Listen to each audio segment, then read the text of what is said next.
Baiklah pemirsa PAL TV, untuk mengetahui seperti apa kondisi cuaca di Sumatera Selatan berdasarkan pantauan dari BMKG Klimatologi Sumsel. Saat ini kita sudah terhubung dengan Dinda Rosia selaku staf data dan informasi Staklim Sumatera Selatan. Halo, selamat siang Ibu Dinda. Selamat siang, Mbak. Baik, apa kabarnya Ibu hari ini? Ya, alhamdulillah baik, Mbak. Baik, salam sehat ya Ibu. Seperti apa prediksi cuaca di Sumatera Selatan Ibu dalam beberapa hari ke depan? Bisa diceritakan, silakan Ibu. Iya, baik, Mbak. Jadi, sebelumnya berdasarkan hasil pemantauan BMKG dalam 6 hari terakhir, wilayah Sumatera Selatan ini telah mengalami hujan dengan intensitas ringan hingga sangat lebat yang dipengaruhi oleh beberapa kondisi pada skala regional. Di antaranya adanya aktifnya gelombang ekuator Rossby serta pengaruh tidak langsung juga dari bibit siklon tropis 91 S yang terbentuk di Samudra Hindia Barat Daya Lampung sejak 7 Desember 2025 kemarin.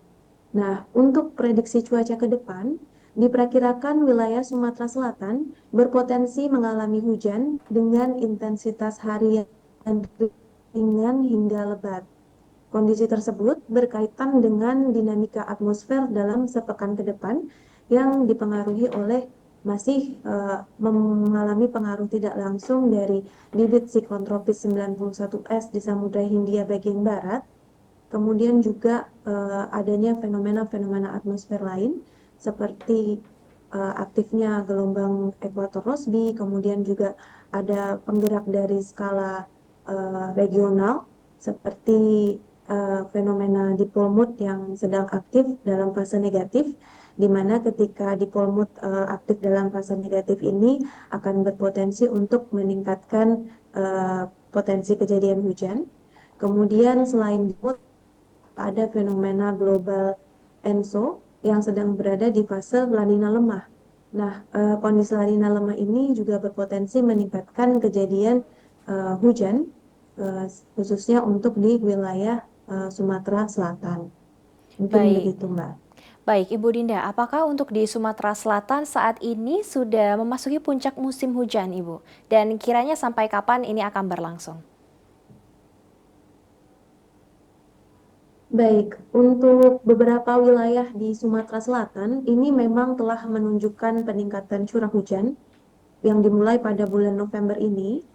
Dan berkaitan untuk puncak musim hujan, ini diprediksi akan terjadi eh, di bulan Desember ini dan akan masih berlanjut hingga periode awal tahun depan, yaitu di rentang Januari hingga Maret 2026. Nah, kemudian untuk periode musim hujan ini diprediksi secara keseluruhan masih akan berlangsung hingga awal bulan Mei 2026, namun nanti akan disampaikan lebih lanjut update-nya terkait perakiraan awal musim kemarau. Gitu, Mbak. Baik, Ibu, terkait dari BMKG Klimatologi Sumatera Selatan, apakah memiliki peta atau daftar wilayah Ibu untuk di Sumsel yang termasuk zona rawan banjir, banjir bandang atau longsor, Ibu? Baik, Mbak. Untuk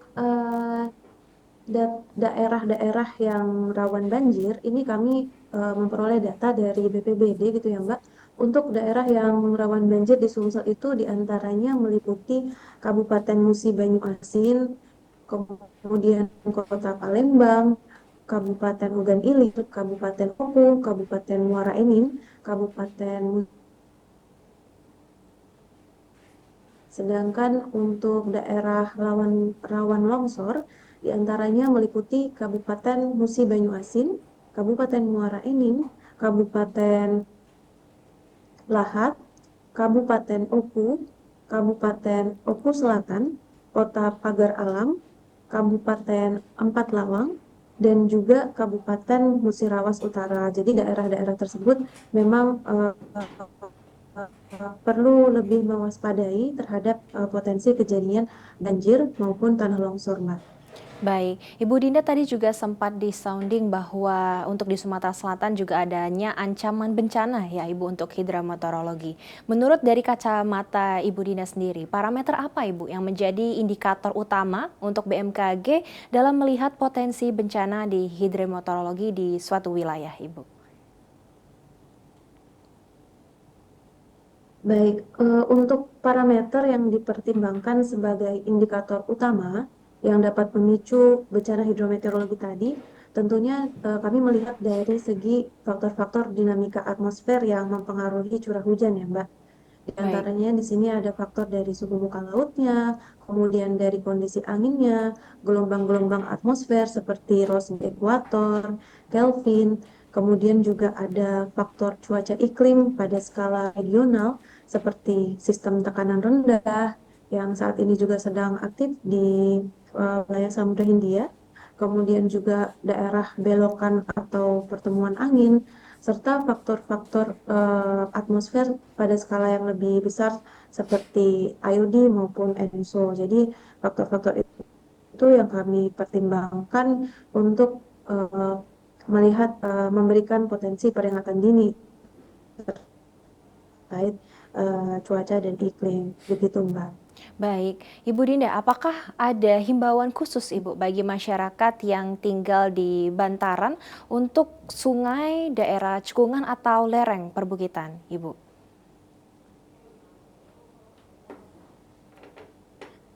Iya, baik Mbak. Jadi dengan meningkatnya potensi hujan dengan intensitas sedang hingga lebat pada beberapa hari ke depan, BMKG menghimbau masyarakat yang tinggal di daerah bantaran sungai, kemudian juga daerah cekungan dan lereng perbukitan itu untuk dapat lebih meningkatkan kewaspadaan.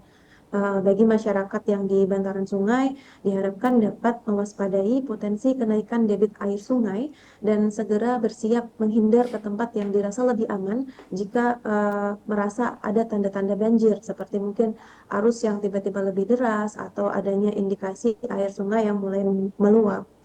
Kemudian untuk masyarakat yang tinggal di daerah cekungan atau daerah dataran rendah, ini juga perlu mewaspadai adanya potensi genangan dan banjir, terutama ketika hujan terjadi secara terus-menerus dalam durasi yang panjang.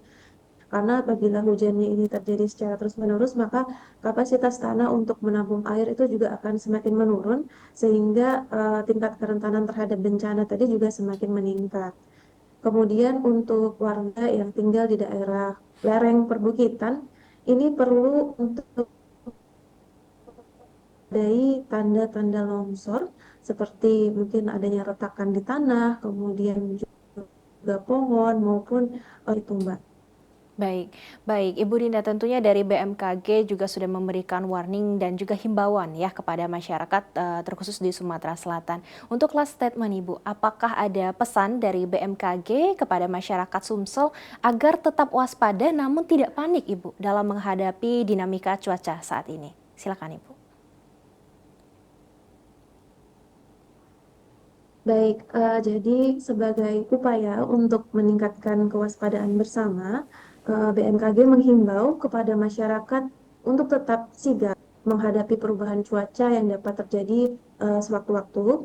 Tentunya dengan kesiapsiagaan yang baik, potensi cuaca ekstrim yang berpeluang terjadi seperti tadi genangan, banjir, kemudian tanah longsor tentunya dapat diantisipasi dengan lebih baik dan juga dapat menimbulkan kerugian yang lebih sedikit gitu. Sehingga kami berharap masyarakat agar tetap tenang, meningkatkan kesiapsiagaan, termasuk diantaranya memahami jalur dan prosedur evakuasi mandiri, serta jangan lupa untuk selalu memantau informasi cuaca iklim melalui kanal resmi BMKG seperti situs web, akun maupun di aplikasi smartphone kami Info BMKG. Mungkin demikian, Mbak.